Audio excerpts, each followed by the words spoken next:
fibers linking the right and left hemispheres of the brain severed in order to reduce epileptic seizures. Gazzaniga hoped to learn new things about how different regions of the brain interacted. He would pull up in his motorhome and seat the patient in front of a visual display that could present some stimuli to his right brain hemisphere and other information to his left hemisphere. Typically, the patient was not aware of what was presented to the right side of his or her brain, only what was presented to the left side.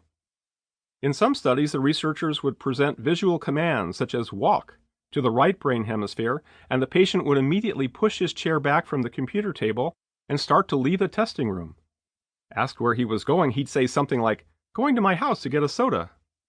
The explanations sounded reasonable, but were completely wrong. Gazzaniga was struck by how quickly and easily his patients were able to interpret and give reasonable explanations for behaviors they did not consciously intend or initiate on their own. The breakthrough insight that Gazzaniga took away from his experiments was that the impulses that drive many of our daily, moment-to-moment behaviors originate in brain processes that are outside of our awareness, even if we are quick to understand them otherwise. We all feel the subjective experience of will, but this feeling is not valid evidence of having willed ourselves to behave a certain way. We can be induced to make movements without willing them, as Dr. Wilder Penfield showed with brain surgery patients at Montreal's McGill University in the 1950s. He would stimulate an area of the motor cortex, and the person's arm would move. He would then warn the patient this was going to happen, and the patient would even try to stop it with his left arm, but it moved nonetheless. Conscious will was certainly not necessary for the arm movement. Conscious will could not even prevent it. Gazzaniga argued that the conscious mind makes sense of our unconsciously generated behaviors after the fact, creating a positive, plausible narrative about what we are doing and why. Obviously, there's no guarantee that these after-the-fact accounts are accurate. Gazzaniga's insight put the Delphic adage, "Know thyself," in a startling new light and raised new questions about the notion of free will. On any given day, how much of what we say, feel, and do is under our conscious control? More important, how much is not? And most crucial of all, if we understand how our unconscious worked, if we knew why we do what we do, could we finally, fundamentally know ourselves? Could insights into our hidden drivers unlock different ways of thinking, feeling, and acting? What might this mean for our lives? Before You Know It examines these questions, as well as dozens of others that are just as complex and urgent. To begin, though, we need to look at why human experience works this way. Once we acquire the right frame for understanding the interplay between the conscious and unconscious operations of our mind, new opportunities open up to us.